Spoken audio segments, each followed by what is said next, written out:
Welcome to the Jack Westin MCAT podcast with your host, Phil Hawkins. And Azaii Calderon-Muñiz. Remember, you're an MCAT student when you're listening to this podcast. You are a regular human being outside of it, and your life is not defined by the MCAT. All right. In case you haven't picked up what we're talking about today, we're going to be talking about memory.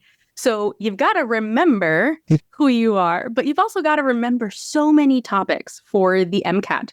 And among the things you have to memorize and remember is how memory works. And so today we're going to be talking about that and taking a big picture look at how we go from the experience we have in the moment to eventually being able to create a memory.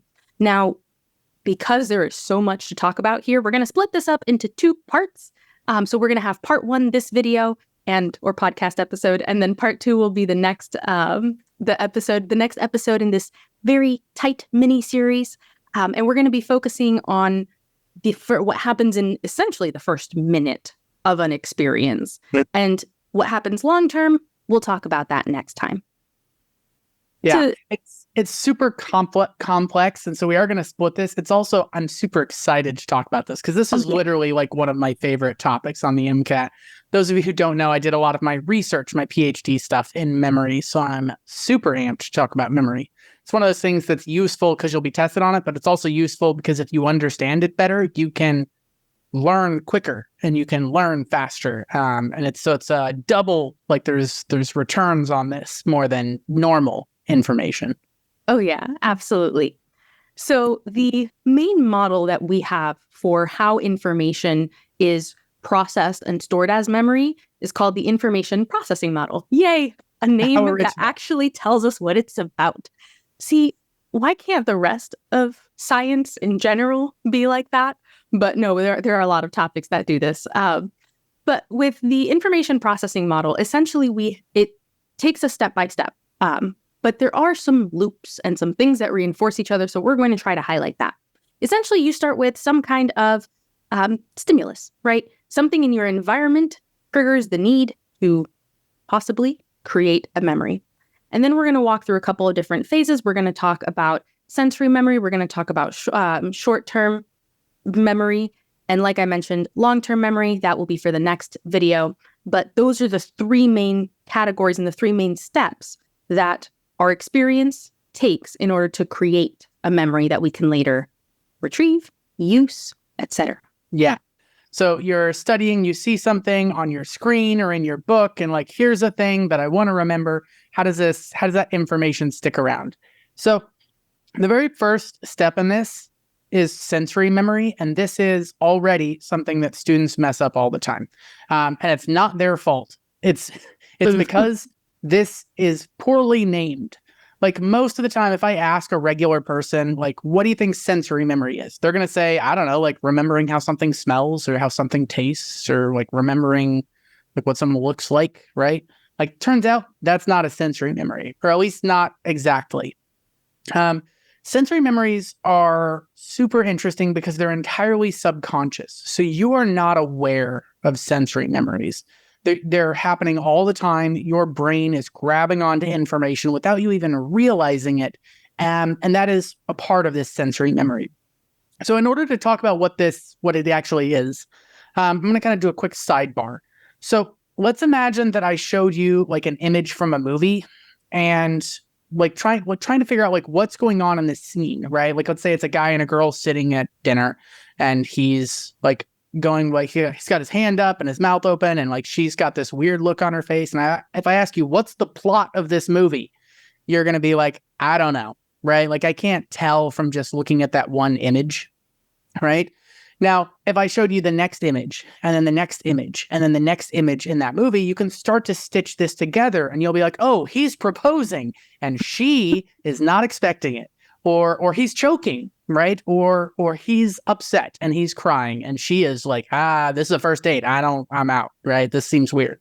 No. And so there's lots of ways that could go. But in order for us to understand what's going on in that scene, we got to stitch the pieces together, right? Like, how does this thing relate to the next image, to the next image, to the next image, and put all that together? And your brain is doing that all the time. It's holding on to the last like second or so of like the information that you saw, so that the next thing you see can be stitched to that, so you can understand like how things are progressing. And like I mentioned, it's completely subconscious, and this happens for just like a second or two, maybe. So it's a very short amount of time, and we're not aware of it. And it's also not just like visual stuff. It's also sound and touch and taste. With the sound stuff, you can remember, your brain is subconsciously remembering to the last second or so of sounds that you heard. To kind of put this into like context, like where do we see evidence of these things? My favorite example for the visual, which is sometimes called the iconic sensory memory, because icons mean like the things that you see, right? So iconic sensory memory is the visual one. So my favorite evidence for that is the double take, which is when you like look to the side, then you look back, and then you just, oh my gosh, I can't believe I saw that thing over there. I didn't realize that's what I saw until I looked somewhere else, like a second or so later. And then I'm like, oh my God, there's a thing that is actually super interesting. And so your brain was holding on to that image that you saw over there for a second and is processing it. And then you realized what you saw. So that information was being held there somewhere, and that somewhere is in sensory memory. There's also echoic, which is sound, and haptic, which is touch. We can talk more about those, but there's a lot of stuff going on with sensory memory, just kind of overall. Phil, you started talking about that little story that you made up, and my first thought when you're like, "Oh, this is the first date. I'm getting out of here," is I want to know people's best first date or worst first date stories. Yeah, that's a rabbit hole that we don't have to go down. But I'm curious if any of our listeners have particularly good stories. Maybe if we get some good ones, I might share mine. I don't know if I've told you, Azaii, about the crystallized ginger date I went on. No. Okay. Well, we may have to talk about that off camera or something, because there's a very interesting story there on a date I went on once. Okay. So y'all heard it here. Share your most interesting first date stories, and we might all hear about Phil's crystallized ginger date. I probably shouldn't, but I might. We'll see. We'll see what kind of happens. Well, it is memory, but thinking about this this sensory memory, I think one of the reasons that it's important for us to recognize why it occurs is if you remembered every single sensation that you experienced at any given moment, that would be overwhelming, right? Yeah, consciously. Exactly, consciously. Absolutely.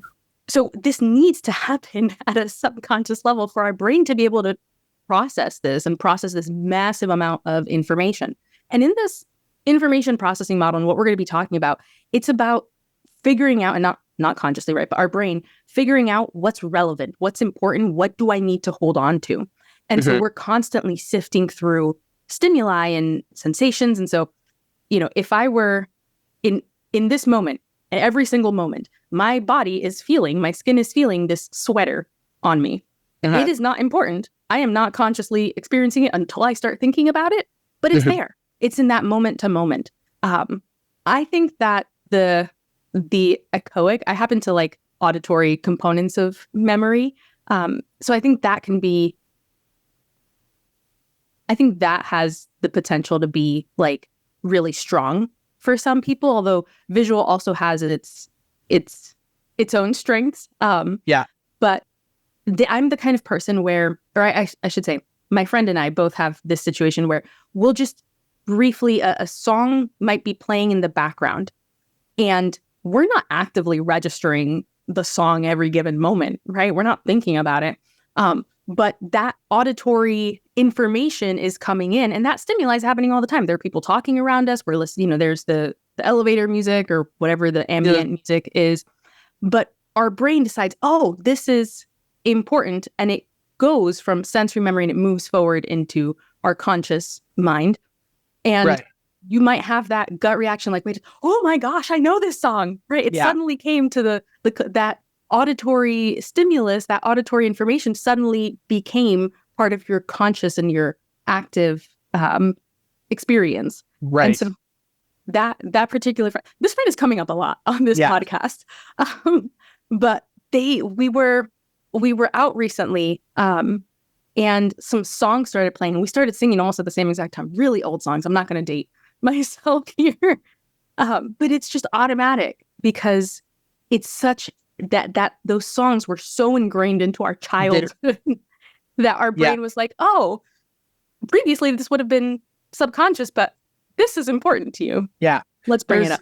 There's a lot of kind of interesting things there as well. It's like that's kind of a trigger that's pulling stuff up from long-term memory as well. Yes. And so like relating those things. But yeah, that totally is like pulling into this. And like you mentioned, there's so much stimuli going on all the time. Like let's say you're at a restaurant talking to somebody. Are you remembering every single sound that entire night? Do you remember every single like piece of clothing that every single person in there was wearing? Like, I don't even remember the people in there. Besides that one person who was wearing the Big Bird costume, and like that sticks in my head. But like most of this stuff just kind of drops off. But your brain is subconsciously grabbing all of that information and holding onto it and processing it. Like I mentioned, we talked about the iconic. There's also the echoic, which is sound based. And so your brain is constantly holding on to just like the last second or two of sound. My favorite example of this is I'm outing myself as a bad son, but I have this really strong memory of like I was playing a video game. I think it was like Mortal Kombat or something. I don't even remember what the video game was, but I was so into it. I'm like, I'm trying not to die, and I'm like so close. And my mom opens the door and she's trying to talk to me, but I'm not paying attention. I'm playing the video game. And then she gets a tone in her voice, and I'm like, I should be paying attention. And so she's like, what did I just say? And I'm like, take out the trash before dinner, Mom. I heard you. I'm listening. And like, I totally wasn't. But because she said, take out the trash before dinner, what did I just say? My brain was still holding on to the last couple of seconds of sounds coming in. So when she made that switch in tone and my brain's like, oh crap, I need to be paying attention, I still remember subconsciously in my echoic memory the last couple of seconds. So I remember her saying, take out the trash before dinner. Now, if she had said, take out the trash before dinner, what did I just say? I wouldn't have remembered that because the echoic memory is so short. It's really only a couple of seconds maximum. And I do want to kind of pause here because like the other types of memory are long-term and short-term. And it seems like short-term should be the shortest, but it's not. Sensory memory is the shortest. And so you want to be really careful with this. Sensory memory gets tripped up with a lot of stuff with students. Like if they say like, oh, do you remember how like cookies from your childhood taste? That's not a sensory memory. That's a long-term memory, which is different. If they say, what's the shortest memory? It's not short-term memory. It's sensory memory. And like, that's a little bit tricky. And so part of that comes from just like the first ones we discovered were short and long term. And then like, oh, later on we discovered sensory memory. It's like, ooh, this should be called shorter term memory than short term memory. But we already had the names, so we just went with sensory memory. But it is really important. It makes sense because it's related to sensation, just not what I mean. Yeah. But like, just kind of, you want to be really careful with this because I think if any of them are going to get questions on the MCAT, this is the one that the MCAT would ask about to know that some students are going to get tripped up by this. So I want to put like a little special emphasis on this. But the idea is like, if something is important enough, right? Like my mom got a tone or I saw something out of the corner of my eye that seemed important, you might take that and upgrade that into a more conscious level as something that maybe we should be paying attention to. Yeah, I'm not sure if we explicitly mentioned it. I might have gotten excited and it might have slipped my mind, but there's also haptic sensory memory. And so this is just touch. So you can think of, if this is not a word that many of us know off the back of our, back of the hand, but like haptic feedback on a phone or when you're typing, you're able to feel when like you press down the keyboard. There are some keyboards that are meant to be very quiet and don't have that. There are some that click and you feel it when it comes back up. Okay. That haptic feedback is why a lot of times students people are just much slower typing on like an iPad because you can't feel where the keys are. And so that makes it harder overall. So unrelated, but kind of related.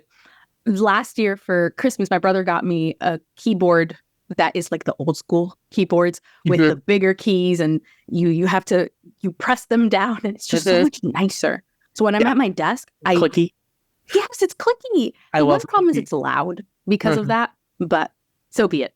Yeah. So our brain has decided, okay, these sensations are important. What I'm hearing in this moment is important. What I'm seeing in this moment is important. What I am feeling in this moment is important, such as you burn yourself, right? So that I say that would be haptic, right? It's related to touch. It is something that many of us may have happened to us. We accidentally spill something hot on ourselves. And if not for that feeling, we wouldn't register that we accidentally burned ourselves. Yeah. So our mind says, okay, this is going to go to the conscious version of what's happening. I need to let you know that you have just burned yourself and you need to do something about it. Take your hand off the stove, put the mug down with the hot coffee, and it's going to go into our working memory. And so if the sensory memory is about a second-ish, max a few seconds, the working memory is, you'll often hear varying numbers from a couple of seconds. I've heard up to a minute with some rehearsal, with some activity. And so that working memory has, and that short-term memory, putting them together, have a much longer range in which you can keep information depending on what you do with the information when it's in your working memory. So we can't remember a whole lot actively, consciously at a time. The brain has to figure out, okay, what's important here at this step as well. And so we can remember a couple of items at a time. So you'll see numbers ranging from 5 to 9. That's 7, split the difference, plus or minus 2, depending on the complexity of the item. Phone numbers are a great example of this. They're also an example of something else that we'll hopefully maybe chat about here. I don't remember if we were planning on talking about it or not. But with phone numbers, you saw a phone number, you registered that it was important. Now you have to keep track of it. There are some things that you can do to help you remember the 9 numbers associated with it. But you can imagine that if it's just 3 numbers, it's easier to keep that in your working memory. You don't have to work as hard to keep it in that short-term memory. But without actively working on it, the amount of time that something stays in our short-term memory, closer on the order of a few seconds to maybe 15, 20 seconds or so. I've seen up to 30, but that's pushing it a bit. Yeah. This is like, there's only so much room in your working memory because it's this conscious thing. And so this is why I really like that term. It's like work. It requires work to like hold stuff in that area because your brain wants to focus on other things. I like your example of like burning your hand or something in working memory. Sometimes things like that are in your working memory and you don't want them to be, right? Like I got a sunburn yesterday and I just can't stop thinking about like how much my back hurts. And like, I want to get like my brain off of this, but it's stuck in that kind of working memory because my brain's screaming like, hey, you're on fire.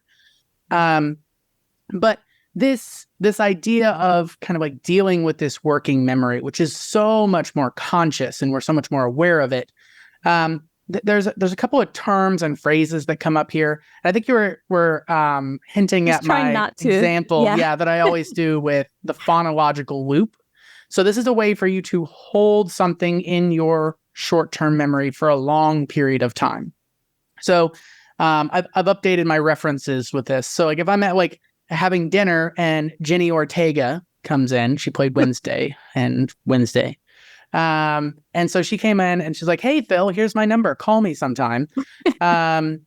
And I take, like, I don't have a pen. I don't have my phone. I don't have a way to write down her number, but she just told me her number. I need to hold that in my working memory and I need that to not fall out. And so I'm just going to start repeating that number, 867-5309, 867-5309, 867-5309. Somebody give me a pen, 867-5309. And so what I'm doing is I'm saying this number and holding it in my brain and then saying it and then hearing it and holding it in my brain. And so I'm holding it in this loop where I'm holding this in my short-term memory over a long period of time.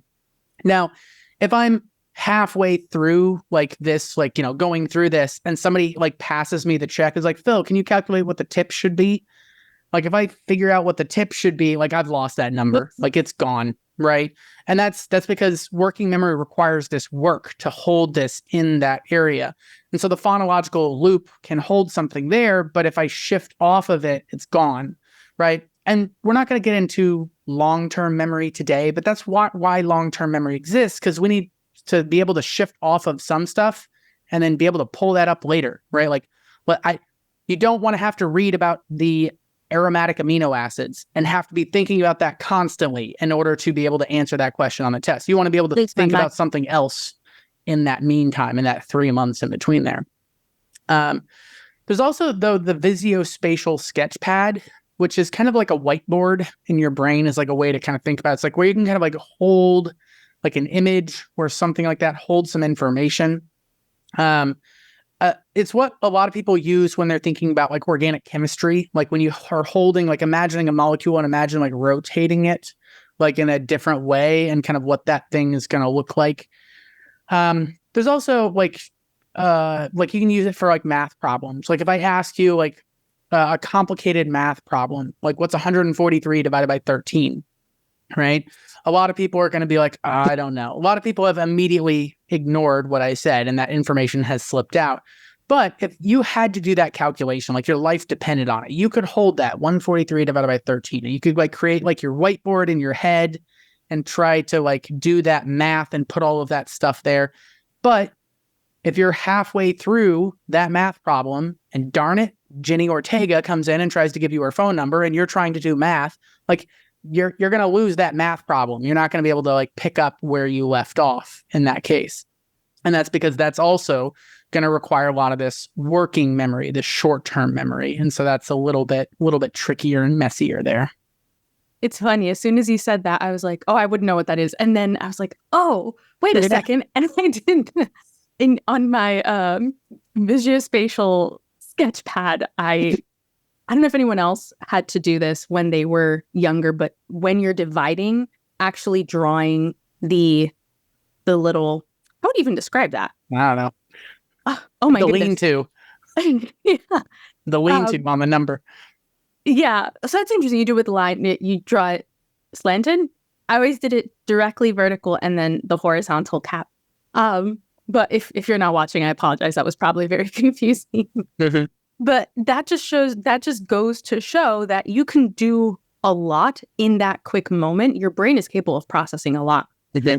This is also, and as I was doing that, it reminded me of something that's important for our podcast episodes, because I know that we both have things we want to talk about, and we're also trying to make sure that we're staying fully engaged with each other and listening, mm-hmm. and that we can have it as a conversation rather than just I am talking at you and you don't know what's happening and you're talking at me and I don't know what's happening. And so there are these multiple things competing for our working memory, right? And we recognize, and our brain is recognizing, oh, this conversation is important, so I'm going to pay attention to it. And also, how do we not forget that thing we wanted to talk about, 2 points ago?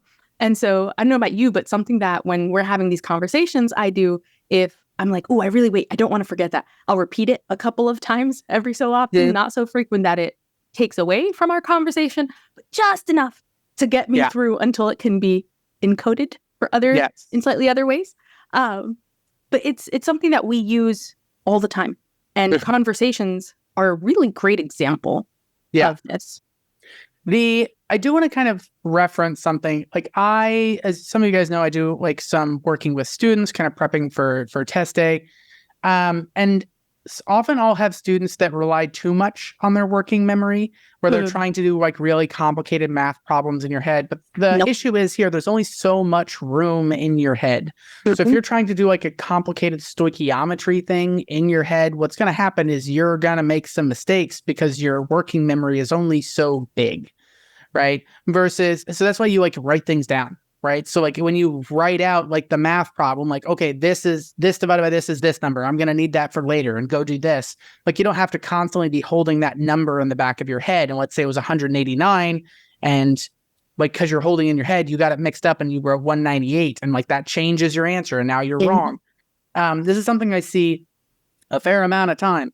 There's actually a particular student that I'm thinking of right now that like just goes so fast and just tries to do everything in their head. And then a lot of the mistakes are just like silly little mistakes. Like, oh, I lost that negative, or it was 198, not 189. And like that changes my answer. And like just kind of being kind of careful with that. And so recognize that your working memory has limits to what it can do. And the MCAT is going to try to push those limits. And so like, that's why it's useful sometimes to take that thing and put it down onto your little whiteboard, because that's a good way to kind of make sure that you don't miss those questions. For anyone who's not familiar, you get a wet erase notebook on test day, which is basically, like you're saying, Phil, a whiteboard. If you run out of space and you use all of the pages that you were given, you raise your hand, the proctor comes, gives you another one, but it's something that you want to... I'm just thinking like, or you could just spit on it and like wipe it off with your sleeve. Oh, gross. Probably shouldn't do that. You should Please probably don't do that. Your hand. Yeah. So it's something that you can take advantage of. And the reason I mentioned that is a couple of times students have not known that is something they'll get on test day. So take advantage of that. Something else that I think is important to keep track of are some of the terms that are associated with this process of actively working to keep it something in our working memory or our short-term memory. And that's maintenance. So as the name implies, trying to keep it in our working memory, and elaborative rehearsal. So trying to figure out connections that can keep it in our working memory. Just also keep in mind, as a physician, you can't keep everything in your head every single moment. You have to take notes. Believe it or not, like it or not, it's the world we live in. We need to make sure that we can keep track of the information our patients are giving us. Making sure that you have the right tab open for a patient. So not just looking at the specific data and the lab results, but also knowing who they're associated with. Because in your working memory, what are you going to be doing? Trying to interpret that and figure out how to make meaning of that in the moment before your brain processes it in a little bit longer term fashion. But it's something that affects our everyday life. Every single conversation you are having will be very important as a future physician. And it's just important to keep a good grasp of what our abilities and our limits are biologically so that we can be honest with ourselves and make sure that we're providing ourselves the tools that we need to succeed. Because at the end of the day, yes, we want you to do amazing and the absolute best you can on the MCAT. We also want to make sure that you're going to med school decently prepared any way that we can help, and that you're set up for success as future physicians too. So sometimes we say these things, it might be like, oh, well, you guys are an MCAT podcast. Why are you telling me this? Yeah. Because we want you to succeed as a person and as a future physician, because y'all might be taking care of us one day. And you're going to impact thousands of people as future physicians. Yeah, I was just going to say, I also don't want my personal doctor to be like, I'm just going to hold it all in my head. I'm not going to write any of it down. So that would make my heart rate go up. And I'm like, oh, this makes me nervous.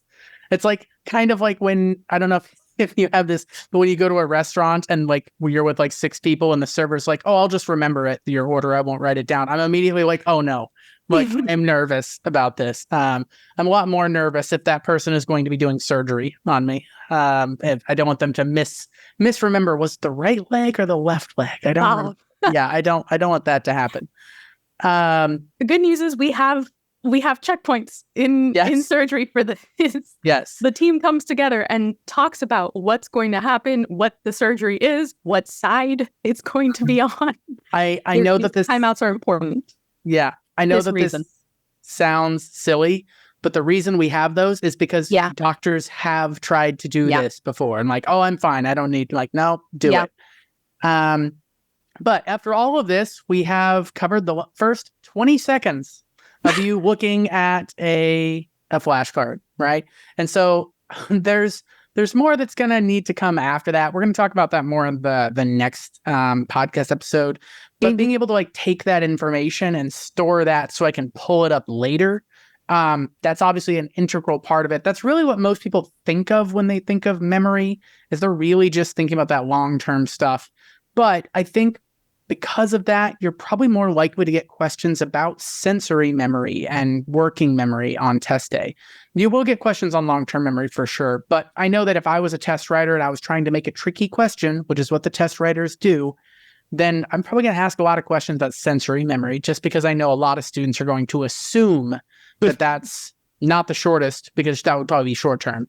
And it's going to assume that it's about like remembering how something tasted or smelled from like before in my life. And that's not really sensory memory either. So make sure that you cover this stuff down and have a good grasp on it.